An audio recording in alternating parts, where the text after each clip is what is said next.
Good morning friends. આપણું lecture છે આજે 12. આપણું 11મું લેક્ચર પૂરું થયું. એમાં આપણું ગણિતનો વિષય છે આજે ગણિતમાં ધોરણ 2માં આપણે 9 પાઠ પૂરા કર્યા અને મજાનો દિવસ એટલે કે ઉનાળો આપણો 9મો પાઠ હતો. જાન્યુઆરી ફેબ્રુઆરી એટલે કે ઇંગ્લિશ મહિના, ગુજરાતી મહિના, અઠવાડિયાના અને આપણી ઋતુઓ વિશે અને કેલેન્ડર વિશે એ આપણો પાઠ પૂરો થયો. હવે છે અમારા અંક ઉમેરો એટલે કે 10મો પાઠ. તો અહીંયા તમે જોઈ શકો છો ચોપડીમાં કે અહીંયા 76 નંબરનું પેજ છે અને આ નંબરના પેજમાં તમે આ પેજમાં સરસ મજાનો કેવો અહીંયા સાપ દોરેલો છે. જુઓ, આ સાપનું મોઢું આવેલું છે ને એમાં જો 1 2 3 4 5 6 7 8 9 10 એમ અહીંયા 63 સુધી લખેલી છે પૂંછડીની આ સંખ્યા. બરાબર જોઈ શકો છો તમે. હવે આપણે આગળ પાઠ જોઈએ.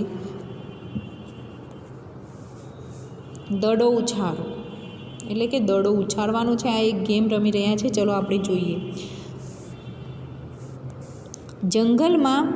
જંગલના પ્રાણીઓ રમી રહ્યા છે.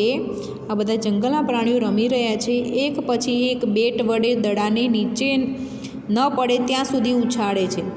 દરેક ખેલાડીને બે વારા આવે છે અને બુન્નું સસલું છે, એનું નામ છે બુન્નું,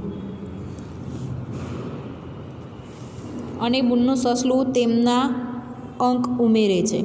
પણ તમે જાણો છો તે કેવી રીતે ઉમેરે છે? હવે આ બધા જંગલમાં પ્રાણીઓ છે એ બધા દડાની ઉછાળવાની આ રીતના ગેમ રમી રહ્યા છે કે બેટ પકડશે અને દડો કેટલી વખત ઉછાળીશે એમ બે વારા લેવાના હોય છે. કેટલી વખત કોણ કેટલા અંક કરે છે એ અંક ગણતા જાય છે. કેટલી વખત દડો ઉછાળ્યો, 1 વાર, 2 વાર, 3 વાર, 4 વાર એમ દડો ઉછાળવાનો અને ગણવાનું છે. સૌથી વધારે કોણ ઉછાળી શકે છે એ આ સસલું છે. આ સસલું એ બુન્નું સસલાનું નામ છે બુન્નું. એ જુઓ પેન અને નોટ લે છે અને એમાં અંક લખે છે કોણ કેટલી વખત કરી શકે છે. બરાબર. હવે આ સસલું, તમે દડાને 14 વાર ઉછાળો. બુન્નું કહે છે તમે દડાને 14 વાર ઉછાળો. ત્યારે જે આ કાચબો છે જુઓ, મારે વધુ એક દાવ બાકી છે, મારે એક દાવ બાકી છે. જુઓ આ વખતે ફક્ત 7 વાર ઉછાળો. એક વખત એને 14 વખત ઉછાળ્યો અને બીજી વખત સસલું કહે છે હવે 7 વખત ઉછાળો. બુન્નું સાપ પર ઉમેરે છે. આ સાપ છે એમાં ઉમેરે છે, સાપ બનાવે છે એમાં પહેલાં એને 14 કર્યા. જુઓ અહીંયા મેં તમને બતાવ્યું ને 14 અહીંયા કરવાના કીધા હતા અને બુન્નુએ બીજી વખત કર્યું એટલે કે 7 વખત ઉછાળ્યો. એટલે આને 7 વખત ઉછાળ્યો એટલે 7 બીજી વખત 14માં 7 ઉમેરીએ. ચલો 1 2 3 4 5 6 અને 7 એમ 21 થાય. એમ આ રીતના એને 7 વખત ગણ્યું એટલે ટોટલ એને કેટલી વખત 21 વખત બોલ ઉછાળ્યો. બુન્નું સાપ પર ઉમેરે છે એટલે સાપ ઉપર ગણે છે. જે સાપ ઉપર 1 2 3 આપેલા છે. 14માં 7 ઉમેરવાથી બુન્નું 14 ઉપર ઊભો રહે છે. ક્યાં ઊભો રહે છે? 14 ઉપર. જો અહીંયા ઊભો રહેલો છે અને પછી બીજા 7 કરે છે તો અહીંયા આવે છે 21 સુધી. જો દોડતો બતાવે છે ને. હવે તે 7 પગલાં કૂદે છે. 14 થયા છે અને 7 પગલાં કૂદી અને ગણે છે. કેવી રીતે ગણે છે? જુઓ 14 પછી 15 16 17 18 19 20 21 એમ 7 પગલાં કૂદ્યો અને એને ગણ્યું એટલે એને ખબર પડી કે મારે 21 વખત મેં બોલ ઉછાળ્યો એમ ગણતરી કરે છે. તમે પણ સાપ પર અંક ઉમેરી શકો છો. તમે દાખલા તરીકે 7 પહેલાં કર્યા, પાછળથી તમે બીજા 3 કર્યા તો તમારે પણ આમ કૂદી અને એમ સંખ્યા લખવાની છે. એ 7 ને 3 10 થાય એમ. હવે આ પેજ જોશો તમે, એમાં પણ બધા પ્રાણીઓ રમી રહ્યા છે. હવે આ બોલ છે એ ઉછાળવાનો છે. તો આ જો ઉછાળે છે એમાં એને પહેલી વખત 16 વખત ઉછાળ્યો અને પાછળથી 7 વખત ઉછાળ્યો. તો પહેલાં એને 16 વખત અને વત્તા પાછળથી 7 વખત ઉતાર્યો. તો 6 ને 7 કેટલા થાય? તો પહેલાં 6 ને 6 12 અને 1 એટલે 13 થાય. 13નો પડ્યો તગડો અને 16 ને 7 13નો પડ્યો તગડો. વિદ્યાઈ ઉપર 1 એટલે આ 1 અને આ 1 2 એટલે અહીંયા 2 એટલે 32 આને થાય. તો અહીંયા જવાબમાં આવી જશે 23 સંખ્યા આવે. હવે આ કોણ છે? ઉંદર છે.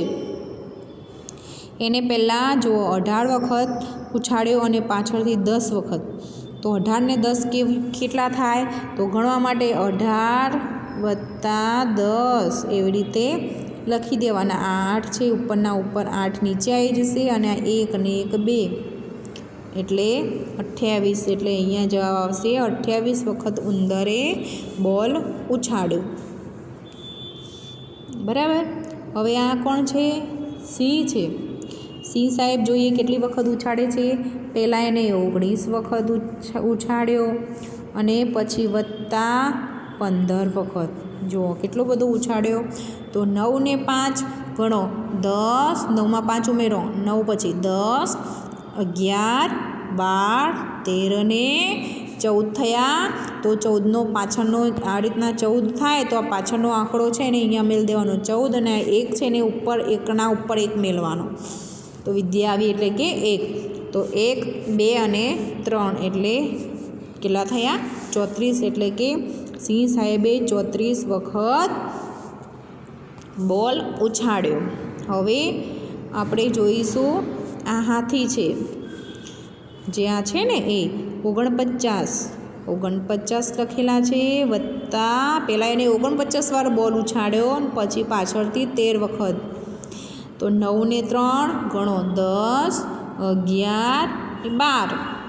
તો 12નો અહીંયા પડ્યો બગરો. વિદ્યા આવી ઉપર 4ના ઉપર 1 એટલે 4 છે એમાં 1 ઉમેરીએ એટલે 5 અને આ 6 એટલે થયું 62 વખત. તો અહીંયા આ હાથીભાઈએ 62 વખત બોલ ઉછાળ્યો.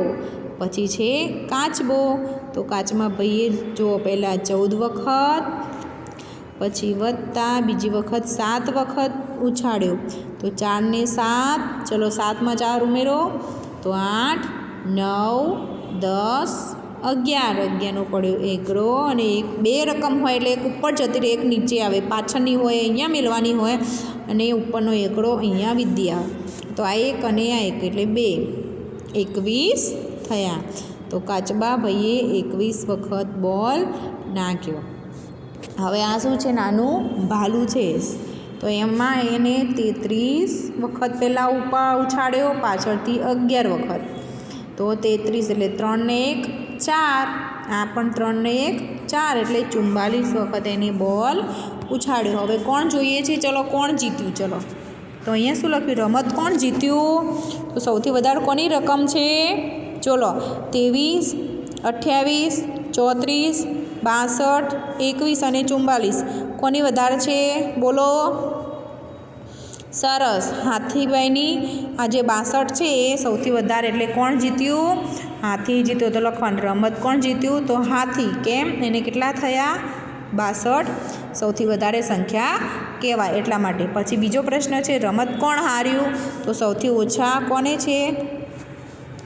23 નાના 34 નાના 28 નાના 62 નાના કે 21 કે 44 નાના?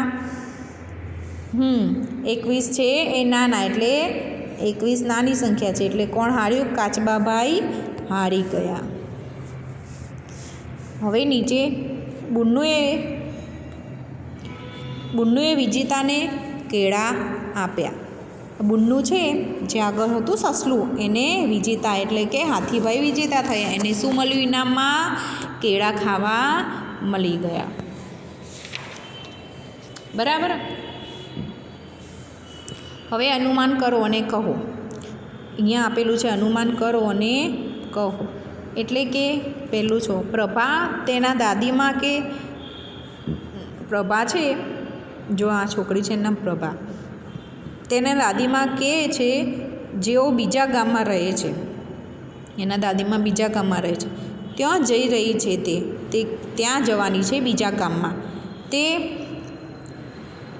એક ગામમાંથી બીજા ગામમાં જવા માટે વચ્ચે નદી પડે છે. નદીમાં એ હોડીમાં બેસીને જવાની છે. જે નાનકડી સાવ હોડી છે એ શું લઈ જવાની છે જોઈએ.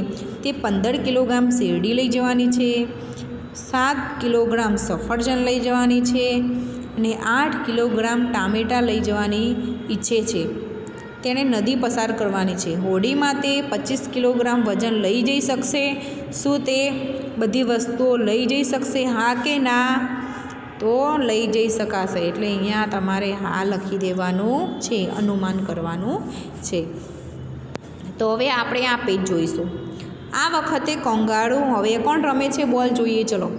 આ વખતે કોંગાળું, વાંદરો, હરણ, જીરાફ અને વાઘ રમવા માટે આવ્યા, પણ વાઘ રમત હારી ગયું. તેણે ગુસ્સામાં કેટલાક અંક ભૂંસી માર્યા. હવે જોઈએ ચલો ફરીથી. આ છે વાઘ. વાઘે પહેલાં 16 કર્યા, પછી 5 કર્યા, ટોટલ 21. દાખલો ગણીએ. 16 વત્તા 0 ને 5 તો 5 ને 6 11. એટલે અહીંયા એકરો ને અહીંયા 1, એટલે 1 ને 1 2. તો અહીંયા 2 એટલે 21 સંખ્યા એને 21 વખત બોલ ઉછાળ્યો. હવે આ કોણ છે? જીરાફ. તો જીરાફે પહેલાં 24 વખત બોલ ઉછાળ્યો અને પછી 8 વખત. જુઓ તો 8 વખત એટલે અહીંયા 0. હવે 8 ને 4, 8 પછી ગણો 9 10 11 ને 12, 12નો પડ્યો બગડો વિદ્યા 1 એટલે 2 અને 1 3, એટલે અહીંયા થયા 32. તો એને જીરાફે જો 32 વખત બોલ ઉછાળ્યો. હવે આ છે હરણ. હરણે પહેલાં 16 વખત, પછી વત્તા 13 વખત. તો 6 ને 3 7, 7 8 9, એટલે એને 9 વખત બોલ ઉછાળ્યો અને 1 ને 1 2, એટલે કેટલા થયા 29 થાય. તો એને હરણે 29 વખત બોલ ઉછાળ્યો. પછી છે વાંદરો. વાંદરાએ પહેલાં 30 વખત બોલ ઉછાળ્યો વત્તા 5, એટલે આ 5 ઉપર 0 ગણાય ને એટલે 5 નીચે આવી જાય અને 3 એ પણ, એટલે 35 વખત વાંદરાએ બોલ ઉછાળ્યો. હવે નીચે છે ઉંદર. હવે ઉંદરે પણ જુઓ, તમે જોઈ શકો છો કે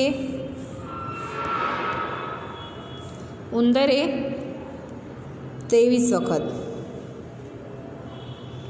વત્તા બીજી વખત 7 વખત બોલ ઉછાળ્યો. તો 7 ને 3 8 9 અને 10, 10નો પડ્યો 0 વિદ્યા 1, એટલે 2 ને 1 3, તો અહીંયા 30 થાય. તો ઉંદરે 30 વખત બોલ ઉછાળ્યો.